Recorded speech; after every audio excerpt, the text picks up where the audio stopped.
प्यारे भाईओ किसी वेले को अब्बा जी दे मुंह चो सख्त गल निकल आवे उस्तादे मोहतरम दे मुंह चो सख्त अगो तू बदतमीजी करने फिर वही गल है कि तू समझने जहर खा के मैनू शिफा मिलेगी। ओए बदतमीज़ां नू कदी खैर नहीं मिली, बद जुबानां नू कदी खैर नहीं मिली, गाली दा जवाब गोली अंदर देने वाले नू कदी खैर नहीं मिली। जाओ अदालतां जाके चेक करो, जाओ जेलां जाके चेक करो। मैं कदी कदी जेलां अंदर दरस देन जाना, लोगो कैदी टकरा मार दे जे सलाखां दे नाल और कहंदे जे साडा बाहर पैगाम पहुंचाओ।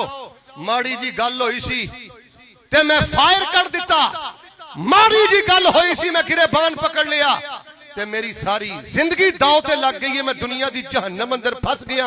लोगां नू जाके मेरा पैगाम दिया जे बुरी गल दा जवाब ना दिया करो, लड़ाई नू ज्यादा ना बढ़ाया करो, बुरे बंदे तो किनारा कश हो जाओ, वरना एक एक जुमला बंदे वास्ते जानलेवा साबित हो सकता।